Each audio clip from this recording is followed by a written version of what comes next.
ദൈവത്തിന് സ്തുതി. പ്രഭാതകിരണത്തിലേക്ക് സ്നേഹവന്ദനം.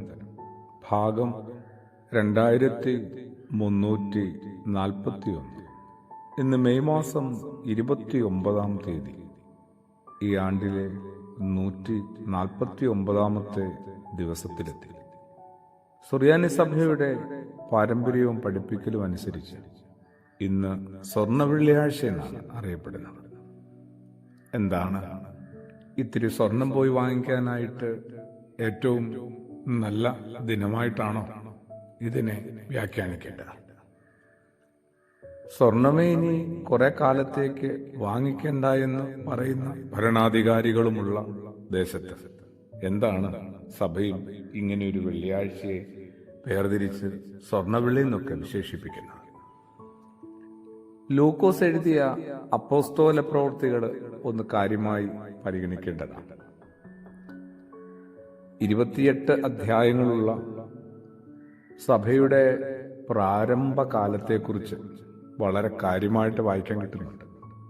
അതിൽ 3-ാമത്തെ അധ്യായത്തിന്റെ ആരംഭത്തില് പത്രോസും യോഹന്നാനും കൂടി പ്രാർത്ഥനയ്ക്കായിട്ട് ദേവാലയത്തിലേക്ക് പോകുന്ന സന്ദർഭം. ദേവാലയത്തിന്റെ ഒരു ഗോപുരവാതിക്കല് ഭിക്ഷ യാചിച്ചുകൊണ്ടിരുന്ന ഒരു മനുഷ്യൻ, മുടന്തനായ മനുഷ്യനെ സൗഖ്യപ്പെടുത്തുന്ന സംഭവം വളരെ സൂക്ഷ്മതയോടുകൂടിയാണ് പൊതുവെ ലൂക്കോസ് തന്റെ സുവിശേഷമായാലും അപ്പോസ്തല പ്രവൃത്തികളുടെ എഴുത്തായാലും നടത്തിയിരിക്കുന്നത്. ദേവാലയത്തിലേക്ക് പ്രവേശിക്കുന്നവരോട് യാചിപ്പാനായിട്ട് അവിടെ ഇരുന്ന ഭിക്ഷക്കാരിൽ ഒരുവൻ. അതൊരു നല്ല എഴുത്തായി തോന്നി. ദൈവത്തെ തേടാനായിട്ട്, ദൈവത്തെ നേടാനായിട്ട് പരിശ്രമിക്കുന്നവരുടെ മുമ്പിൽ സഹജീവികളൊക്കെ ഇങ്ങനെ പ്രതീക്ഷയുടെ കൈകൾ നീട്ടുന്നുണ്ട്. ദൈവത്തെ തേടാനും എങ്ങനെയും നേടിയെടുക്കാനുമുള്ള വലിയ തിക്കിലും തിരക്കിലും നമ്മൾ അവരെ മാത്രം ഒരിക്കലും കാണാറില്ല. എന്റെയും നിങ്ങളുടെയും ഒക്കെ ഇത്തിരി കരുണയ്ക്കും അനുഭാവത്തിനും അനുകമ്പയ്ക്കുമായി ആരൊക്കെയോ നമുക്ക് ചുറ്റിനും നമ്മളെ ഉറ്റുനോക്കുന്നുണ്ട്. കുറെ കൂടി ഒരു പരിസരത്തെ ബോധപൂർവം കുറച്ചുകൂടി ഗൗരവത്തിൽ പരിഗണിച്ചിരുന്നില്ല. എന്തായാലും പത്രോസും യോഹന്നാനും പറഞ്ഞ് ഞങ്ങളെ ഒന്ന് സൂക്ഷിച്ചു നോക്കാനാണ് പറഞ്ഞത്. എന്തെങ്കിലും കാര്യമായിട്ട് വല്ലതും തടയുമെന്ന് കരുതി ആ ഭിക്ഷക്കാരൻ അവരെ നോക്കുമ്പോൾ പത്രോസ് പറയുന്നുണ്ട്, ഞങ്ങളുടെ കയ്യിൽ സ്വർണ്ണമോ വെള്ളിയോ ഒന്നുമില്ല, പൊന്നും പണമൊന്നും ഞങ്ങളുടെ കയ്യിലില്ല. ഞങ്ങളുടെ കയ്യിൽ നസറയത്തിലെ യേശുവിന്റെ വചനമുണ്ട്.